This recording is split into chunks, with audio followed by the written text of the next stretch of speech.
আসসালামু আলাইকুম। আমরা আজকে থার্ড সেমিস্টারের পড়াশোনা প্রথম থেকেই শুরু করব। অষ্টম ব্যাচের যারা পরীক্ষার্থী তারা সবাই রেগুলার থাকবেন। এর আগেও আমরা কয়েকটা ক্লাস নেবার চেষ্টা করছি এই আমাদের সেকেন্ড সেমিস্টার পরীক্ষার পরে, অর্থাৎ গত মাসে ঈদের আগে, কিন্তু নেটওয়ার্ক জনিত সমস্যার কারণে ক্লাসগুলো শেষ করতে পারিনি। তো এই জন্য আজকে আবার নতুন করে মানে ম্যানেজমেন্ট ইনফরমেশন সিস্টেম পড়বো, এবং এটার প্রথম থেকে প্রথম যে প্রশ্নটা আমাদের পড়ার কথা ছিল সেটাই আমরা আবার পড়বো, যদিও কয়েকদিন আগে এটা পড়ছি। তো যাই হোক, এখন থেকে নেটওয়ার্ক জনিত কোনো ইস্যু নাই। আপনারা সবাই যদি নিয়মিত থাকেন তাহলে আমাদের রুটিন অনুযায়ী ক্লাসগুলো হবে। আশা করি সবাই থাকবেন।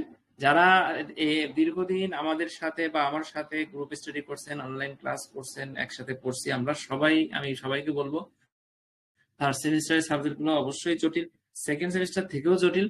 যেমন অ্যাডভান্স অ্যাকাউন্ট, না সরি, ম্যানেজারিয়াল অ্যাকাউন্টিং, যেটা অ্যাডভান্স অ্যাকাউন্টিং তো আমরা সেকেন্ড সেমিস্টারে পড়ছি। এখানে অঙ্ক ছাড়া কিন্তু মানে হিমশিম খেয়ে যেতে হয় পাশ করা নিয়ে। আর ম্যানেজমেন্ট ইনফরমেশন সিস্টেম যেটা, এটা আইসিটি বেসড বিষয়ে আছে, অনেকগুলো ইউনিট আছে, এগুলো কিন্তু অবশ্যই আপনার থাকা দরকার, না থাকলে আপনি পারবেন না।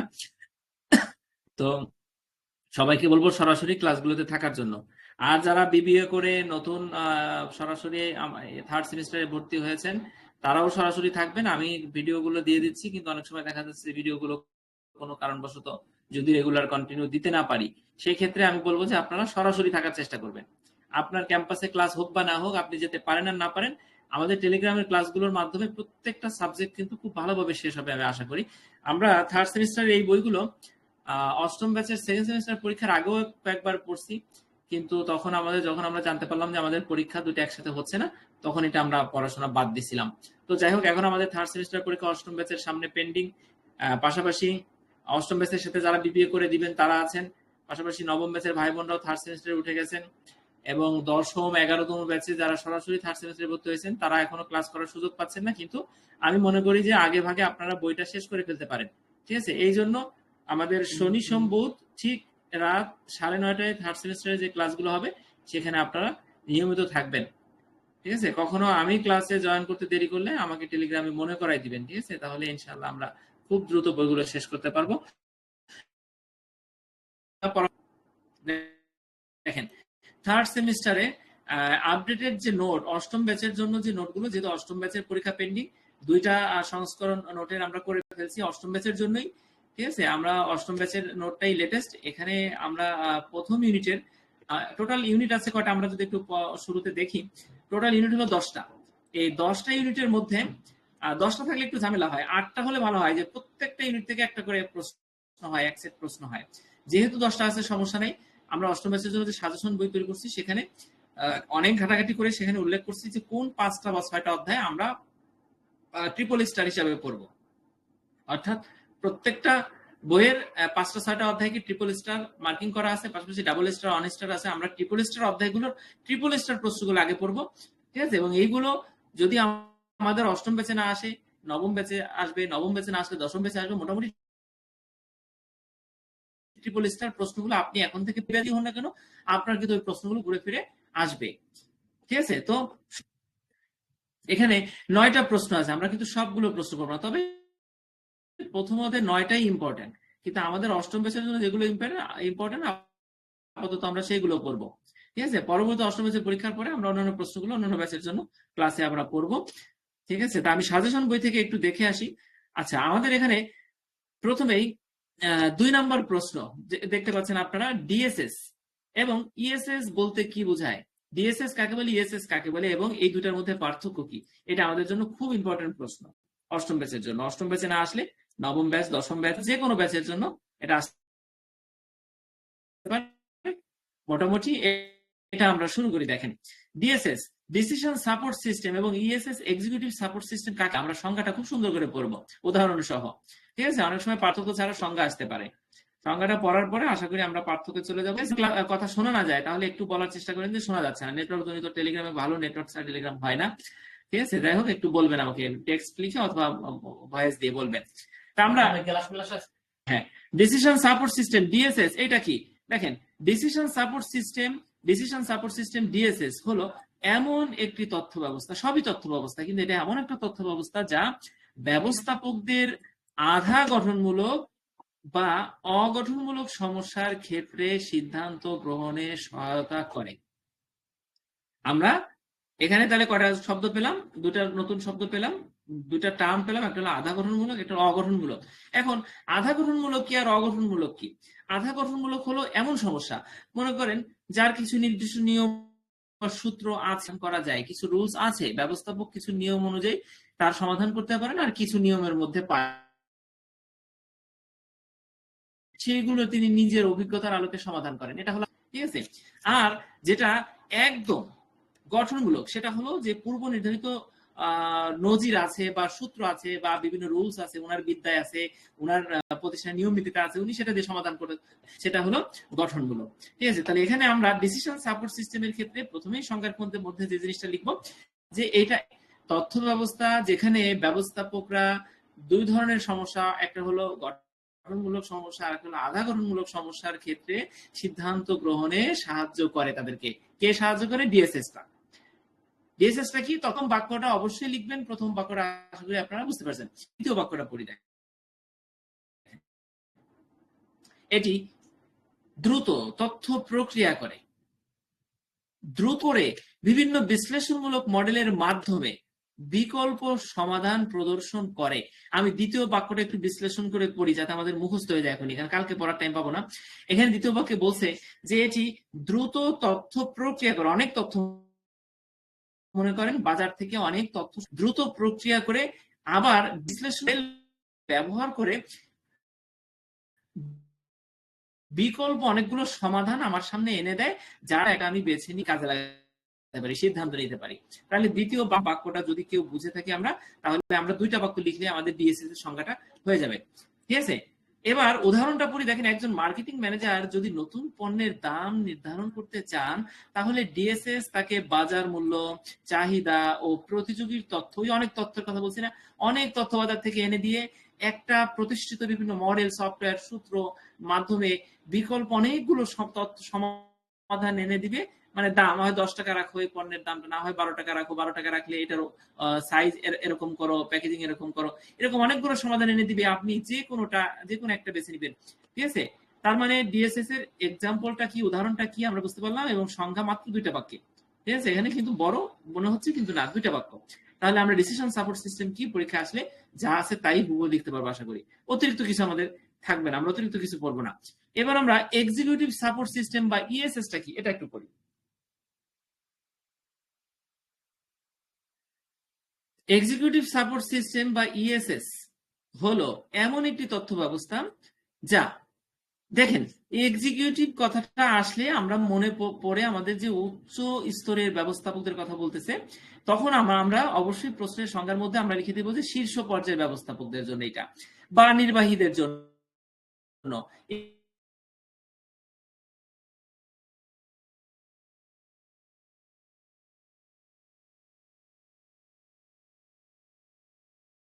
Is the top executive.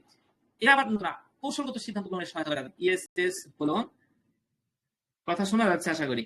Executive support system ESS হলো এমন একটি তথ্য ব্যবস্থা যা শীর্ষ পর্যায়ের বা টপ এক্সিকিউটিভদেরকে কৌশলগত সিদ্ধান্ত নিতে সহায়তা করে। শেষ, দুইটা টার্ম আসবে এখানে, একটা হলো শীর্ষ এক্সিকিউটিভ আর একটা হলো কৌশলগত, দুইটা কথা আসবে এখানে, আসলেই বাক্যটা শেষ। এবং দ্বিতীয় বাক্যটা হলো এটা সামারাইজড ইনফরমেশন, অর্থাৎ সংক্ষিপ্ত সার সংক্ষেপ উপস্থাপন করে। যেহেতু শীর্ষ পর্যায়ের এক্সিকিউটিভরা কখনোই বিস্তারিত ডাটাবেস, অনেক অনেক তথ্য তারা কখনোই চান না, তারা সংক্ষিপ্ত তথ্যের ভিত্তিতে সিদ্ধান্ত নেন, সংক্ষিপ্ত তথ্য চায়। তাদের এক্সিকিউটিভ সাপোর্ট সিস্টেমে ইএসএসটা সামারাইজড ইনফরমেশন উপস্থাপন, যাতে করে নির্বাহী কর্মকর্তারা দ্রুত নীতি নির্ধারণমূলক সিদ্ধান্ত নিতে পারেন বা কৌশলগত সিদ্ধান্ত নিতে পারেন। ঠিক আছে, আশা করি বুঝতে পারছি। এবার উদাহরণ, একটি বিশ্ববিদ্যালয়ের উপাচার্য বা একজন উপাচার্য বা কোম্পানির সিইও যদি দেখতে চান গত 3 বছরের বাজেট প্রবণতা, তাহলে ইএসএস সেই তথ্যের সারাংশ গ্রাফ আকারে উপস্থাপন করবে। তাহলে উদাহরণের মধ্যে আমরা কি পেলাম? আমরা পেলাম যে গ্রাফ আকারে তথ্যটা উপস্থাপন করবে, ইনফোগ্রাফ বা বিভিন্ন চার্টের মাধ্যমে 3 বছরের যে বাজেট সেটার একটা সারসংক্ষেপ উপস্থাপন করবে, ঘাটতি, আয়, ব্যয় সহ যা যা বাজেটের প্রবণতা আছে সবকিছু উপস্থাপন করে সহজে ইএসএস সেই তথ্যটাকে তুলে ধরবে। যাই হোক, আমরা বুঝতে পারলাম। এবার আমাদের দেখেন এক্সিকিউটিভ সাপোর্ট সিস্টেম এবং ডিসিশন সাপোর্ট সিস্টেমের যে দুটো সংজ্ঞা, এই দুটো সংজ্ঞা কিন্তু পার্থক্য বাদেই আসতে পারে। যদি পার্থক্য বাদেই আসে তাহলে আমরা লিখবো, আর যদি পার্থক্য সহ এইভাবে সংজ্ঞা দেয় তাহলে প্রথমে সংজ্ঞাটা লিখে তারপরে আমরা পার্থক্য চলে যাব। যদি পার্থক্য এবং সংজ্ঞা একসাথে আসে তাহলে সংজ্ঞা লেখার পরে আমরা পরে পার্থক্যে গিয়ে আর সংজ্ঞা লিখবো না। আমরা সাধারণত পার্থক্য সংজ্ঞা দিয়ে একটা পার্থক্য করি, কিন্তু এখানে যেহেতু আগে লিখে ফেলছি এখানে আমরা নতুন করে লিখবো না। ঠিক আছে, তো 8 মার্কের জন্য আমরা 8টা পার্থক্য সবসময় পড়বো। দেখেন একটু যদি মনোযোগ দিই তাহলে এখন আমাদের জায়গায় বসে ডিএসএস এবং ইএসএস এর মধ্যে পার্থক্যগুলো মুখস্থ হয়ে যাবে। ঠিক আছে, এটা পড়ার পরে যদি আমাদের সময় থাকে, সময় মাত্র 30 মিনিট, 30 মিনিটে অনেক কিছু পড়া যায়, সময় থাকলে আমরা ইনশাল্লাহ পরবর্তী প্রশ্নে যাব। এবার ডিএসএস এবং ইএসএস এর মধ্যে পার্থক্য কি? প্রথমে আমরা উদ্দেশ্য লিখবো, প্রথমে সংজ্ঞা লিখবো। যদি সংজ্ঞা উপরে না লিখি তাহলে সংজ্ঞা লিখবো। আচ্ছা, আর যদি সংজ্ঞা আমরা লিখে থাকি তাহলে আমরা উদ্দেশ্য লিখবো। দেখেন উদ্দেশ্যটা কি? ডিএসএস এর উদ্দেশ্য কি? সিদ্ধান্ত গ্রহণে ব্যবস্থাপককে সহায়তা করে। এখন এখানে মধ্যস্তরের ব্যবস্থাপক নাকি শীর্ষ ব্যবস্থাপক নাকি নিম্ন স্তরের ব্যবস্থাপক সে কথা এখানে বলা নাই। তো মোটামুটি মধ্যস্তরের ব্যবস্থাপককেই সহযোগিতা করবে ডিএসএস, এটা নিশ্চিত। তা আপনি সংজ্ঞার মধ্যে লিখতে পারেন যে সিদ্ধান্ত গ্রহণে ব্যবস্থাপককে সহায়তা করা অথবা সেই মধ্যস্থের ব্যবস্থাপককে সহায়তা করা, এটা হলো উদ্দেশ্য, এটার উদ্দেশ্য। আর ইএসএস এর উদ্দেশ্য হলো শীর্ষ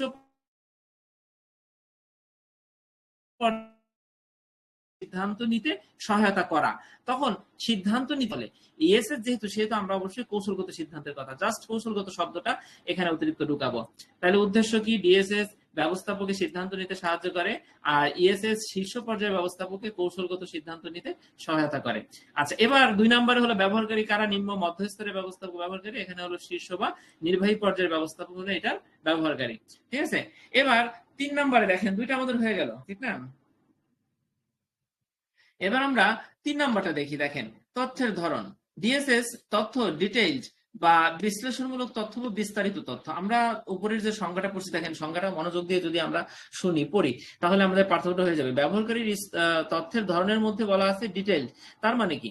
এইখানে এই যে মধ্য এবং নিম্ন স্তরের ব্যবস্থাপক যারা আছেন তারা তো ব্যাপক তথ্য নিয়ে কাজ করেন, তাদের কাছে তো সারসংক্ষেপ উপস্থাপন করা হয় না।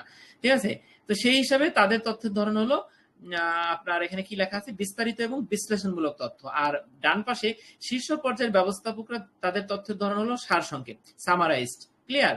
তাহলে আমরা তফাৎগুলো কিন্তু খুব ক্লিয়ারলি আমরা বুঝতে পারতেছি আশা করি। 1 2 3 তিনটা শেষ।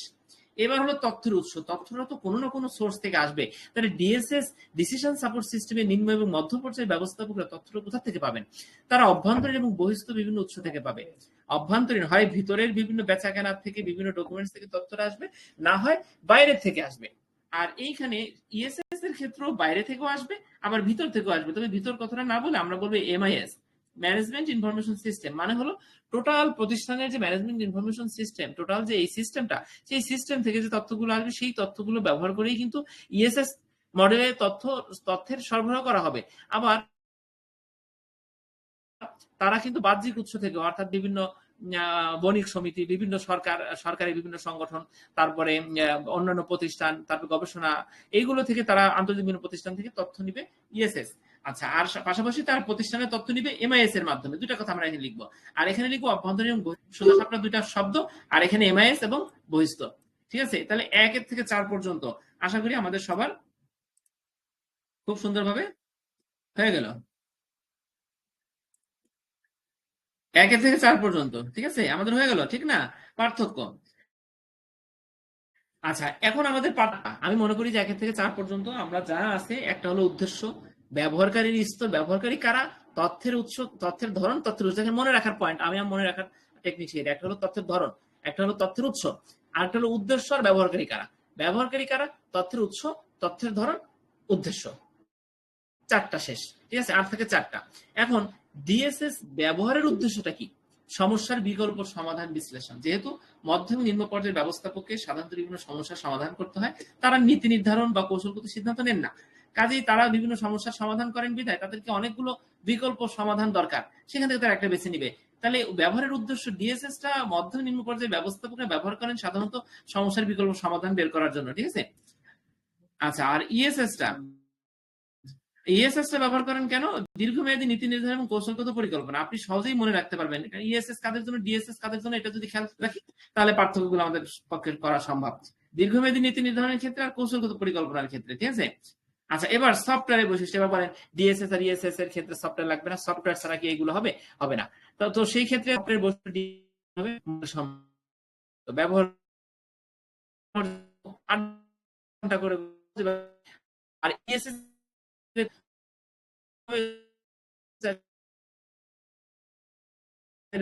বুদ্ধি, প্র্যাকটিক্যাল নলেজ একটু ব্যতিক্রম পারে না, হয়তো কম লেভেলের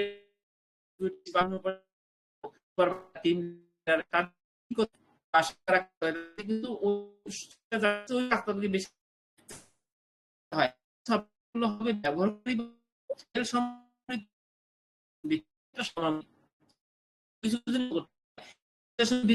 মডেল সমৃদ্ধ ব্যবহারকারী বান্ধব। তাহলে বলেন তো ডিএসএস এর ক্ষেত্রে সফটওয়্যারের বৈশিষ্ট্য হবে সমৃদ্ধ, ব্যবহারকারী বান্ধব, মডেল সমৃদ্ধ, ব্যবহারকারী বান্ধব এবং বিশ্লেষণ ভিত্তিক। ঠিক আছে, তিনটা। একটু বোধহয় মানে কথা বোধহয় একটু মাঝে মধ্যে কেটে যাচ্ছে। যাই হোক, দুঃখিত। আমি মানে আমার হোম ডিস্ট্রিক্টে গাজীপুরে নাই, ঠিক আছে, আমি একটু দূরে আছি, বিধায় নেটওয়ার্ক জনিত ইস্যু আছে বিষয়, বোধহয় কথাটা একটু কেটে কেটে যাচ্ছে। তারপরেও আশা করি আপনাদের সবাই শুনতে পাবেন। ঠিক আছে, এখন দেখেন ডিএসএস ডিসিশন সাপোর্ট সিস্টেমে যে সফটওয়্যার আমরা ব্যবহার করি সেই সফটওয়্যারের বৈশিষ্ট্যগুলো হলো বিশ্লেষণ ভিত্তিক, মডেল সমৃদ্ধ এবং ব্যবহারকারী বান্ধব। এই তিনটা শব্দ আমাদের মনে রাখতে হবে, ঠিক আছে। আর ইএসএস এর ক্ষেত্রে, এক্সিকিউটিভ সাপোর্ট সিস্টেমের ক্ষেত্রে আমাদের যে সফটওয়্যার, সেই সফটওয়্যারের বৈশিষ্ট্যগুলো হলো তিনটা। একটা হলো গ্রাফিক্যাল, একটা হলো ড্যাশবোর্ড নির্ভর, আর একটা হলো সহজবোধ্য। যেহেতু সহজবোধ্য কেন? কারণ শীর্ষ পর্যায়ের এক্সিকিউটিভরা সাধারণত অনেক সময় দেখা যাচ্ছে তাদের টেকনিক্যাল জ্ঞানটা প্র্যাকটিসের অভাবে একটু কম থাকতে পারে, অথবা হয়তো বয়স্ক থাকতে পারে, ঠিক আছে। এইসব ক্ষেত্রে তারা সাধারণত সহজবোধ্য সিস্টেমটা, যেমন তাদেরকে যদি আমরা বিভিন্ন ইনফোগ্রাফের মাধ্যমে, চার্টের মাধ্যমে তাদেরকে যদি সামারাইজড ইনফরমেশন তাদেরকে আমরা দেই, তাহলে তারা সহজে বুঝতে পারে, ঠিক আছে। সেই ক্ষেত্রে এক্সিকিউটিভ তাদের সফটওয়্যার গুলো হবে সহজবোধ্য, সফটওয়্যার গুলো হবে ড্যাশবোর্ড নির্ভর এবং গ্রাফিক্যাল। এই তিনটা শব্দ আমরা এখানে মনে রাখবো, ঠিক আছে। আচ্ছা, এবার দেখেন ৭ নম্বরে টেকনিক্যাল জ্ঞানের প্রয়োজন। একজন মধ্য এবং নিম্ন পর্যায়ের ব্যবস্থাপক যিনি ডিএসএস ডিসিশন সাপোর্ট সিস্টেম ব্যবহার করবেন, তার টেকনিক্যাল জ্ঞানটা কেমন থাকতে হবে? সামান্য কম্পিউটার জ্ঞান থাকলেই তার হবে, ঠিক আছে। সামান্য কম্পিউটার জ্ঞান তার থাকতে হবে। এর মানে এই না যে ইএসএস এর ক্ষেত্রে কম্পিউটার জ্ঞান বেশি লাগবে। আমরা পার্থক্যটা কিন্তু এইভাবে লিখবো না। আমরা ডিএসএস এর ক্ষেত্রে লিখবো যে সামান্য কম্পিউটার জ্ঞান প্রয়োজন, আর ইএসএস এর ক্ষেত্রে লিখবো টেকনিক্যাল জ্ঞান ছাড়াই ব্যবহারযোগ্য। এখানে লিখবো না যে বেশি জ্ঞান প্রয়োজন, তাহলে কিন্তু ভুল হবে। টেকনিক্যাল জ্ঞানের প্রয়োজনের ক্ষেত্রে আমরা ডিএসএস এর ক্ষেত্রে লিখবো সামান্য কম্পিউটার জ্ঞান প্রয়োজন, এসএস এর ক্ষেত্রে লিখবো টেকনিক্যাল জ্ঞান ছাড়াই ব্যবহারযোগ্য। বুঝতে পারছেন? এই দুটা। তাহলে পার্থক্যটা কিন্তু আমরা মানে বিপরীত ধর্মী কথাবার্তা লিখে দেই, ঠিক আছে। বড় ক্লাসের পার্থক্যের বিপরীত ধর্মী কথাবার্তা লেখা যাবে না। এখানে হলো সামান্য কম্পিউটার জ্ঞান প্রয়োজন, টেকনিক্যাল জ্ঞান ছাড়াই ব্যবহারযোগ্য। আচ্ছা, এরপরে ৮ নম্বরে আছে তথ্য উপস্থাপনের পদ্ধতি। আমরা জানি ডিসিশন সাপোর্ট সিস্টেমে বা ডিএসএস এ তথ্য উপস্থাপন করা হয় সাধারণত রিপোর্টের মাধ্যমে, ডেটা টেবিলের মাধ্যমে। ডেটা টেবিল মানে কি? অনেক তথ্য টেবিলে বা এক্সেল শিটে বা বিভিন্ন ধরনের চার্টে থাকে, বা চার্ট, অনেক তথ্য থাকে সেখানে, ঠিক আছে। তাহলে আমরা লিখবো রিপোর্ট, ডেটা টেবিল, চার্ট ইত্যাদি। আর ইএসএস এক্সিকিউটিভ সাপোর্ট সিস্টেমের ক্ষেত্রে আমরা তথ্য উপস্থাপনের পদ্ধতিগুলো লিখবো আইকন, গ্রাফিক্স, সারাংশ, সারাংশ, আইকন, ইনফোগ্রাফ, বিভিন্ন ধরনের গ্রাফিক্যাল যে এগুলো আছে সেইগুলো, এইগুলো হচ্ছে আমাদের ইএসএস এর ক্ষেত্রে। পাশাপাশি আছে ট্রেন্ড অ্যানালাইসিস, ঠিক আছে। ট্রেন্ড অ্যানালাইসিসটা হলো, মনে করেন এখানে আপনি বর্তমানে যে বিষয়টা ট্রেন্ডিং আছে সেই সম্পর্কিত যে তথ্যগুলো সেগুলো আপনি উপস্থাপন করবেন। মনে করেন কোন জিনিসের দাম কেন বাড়তেছে হঠাৎ করে, কেন বৃদ্ধি কমে যাচ্ছে, ঠিক আছে, কি কারণে কমতেছে, এই বিষয়গুলো আপনি যদি অ্যানালাইসিস করে তুলে ধরেন, পূর্বাভাসমূলক তথ্য তুলে ধরেন, তাহলে সেটা, ঠিক আছে। তাহলে এখানে আমরা সারাংশ, আইকন, গ্রাফিক্স এবং পাশাপাশি ট্রেন্ড অ্যানালাইসিস, এইগুলো হলো এক্সিকিউটিভ সাপোর্ট সিস্টেমের তথ্য উপস্থাপনের পদ্ধতি। আর ডিএসএস এর ক্ষেত্রে হলো রিপোর্ট, ডেটা টেবিল, চার্ট, ঠিক আছে। মোটামুটি এই পার্থক্যটা যদি আমরা একটু চোখ বুলাই বারবার একটু পড়ি, তাহলে আমাদের যা আছে হয়ে যাবে, ঠিক আছে। আচ্ছা, আরেকটা জিনিস আমরা একটু মনে রাখি যে পার্থক্য করার পরে আমরা সাধারণত উপসংহার লিখি না, কিন্তু পার্থক্যের ক্ষেত্রে কিন্তু উপসংহার হবে। সেই উপসংহারটা কি? ছোট্ট একটা উপসংহার দেখেন। ডিএসএস ব্যবস্থাপকদের জন্য একটি বিশ্লেষণ ভিত্তিক সিদ্ধান্ত সহায়ক টুল উপহার দেয়, ব্যবস্থাপকদের জন্য বিশ্লেষণ ভিত্তিক সিদ্ধান্ত সহায়ক টুল, আর এক্সিকিউটিভ সাপোর্ট সিস্টেম হলো নির্বাহীদের জন্য। ব্যবস্থাপক মানে সব পর্যায়ের ব্যবস্থাপক, সাধারণত মধ্যম নিম্ন পর্যায়ের ব্যবস্থাপক। আর ইএসএস এক্সিকিউটিভ সাপোর্ট সিস্টেমের ক্ষেত্রে নির্বাহী, যারা টপ লেভেলের টপ এক্সিকিউটিভ, ঠিক আছে, তাদের জন্য একটি মানে তাদের সিদ্ধান্ত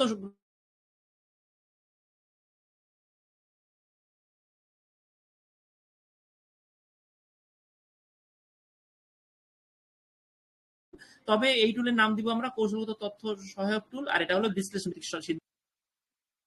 আচ্ছা, একটু নেটওয়ার্ক জনিত বোধহয় সমস্যা আছে, যাই হোক সমস্যা থাকবে না, জায়গা পরিবর্তন করার কারণে হচ্ছে। আমি আপনাদেরকে ধন্যবাদ জানাবো যে আমরা 2টা প্রশ্ন পড়লাম। আশা করি নেক্সট যে ক্লাস আছে সেই দিন আপনারা জাস্ট 9:30 সবাই থাকবেন। একটু মেসেজ করবেন যে ভাই ক্লাসটা শুরু করেন। অন্যান্য নয়, ফার্স্ট সেমিস্টার সেকেন্ড সেমিস্টার ওরা কিন্তু করে। একটু করলে কি হয়, তাহলে দেখা যাচ্ছে অনেক সময় ব্যস্ত থাকি, মনে থাকে না, বা একটু আপনারা মনে করে দিলে তখন আমি দ্রুত টেবিলে চলে আসলাম। ঠিক আছে, তাহলে সবার পড়াটা হবে। এটা আমরা চাকরি বাকরি করে বা বিভিন্ন কাজকর্ম করে কিন্তু পড়াশোনা হয় না। এই 30 মিনিট যদি থাকি, পরীক্ষার 7 দিন আগে পড়লে হয়ে যাবে এই 30 মিনিট পড়লেই। ঠিক আছে, আমি এটা মনে করি। তো যাই হোক, সবাইকে আবারও ধন্যবাদ জানাচ্ছি। সবাই ভালো থাকবেন। আসসালামু আলাইকুম।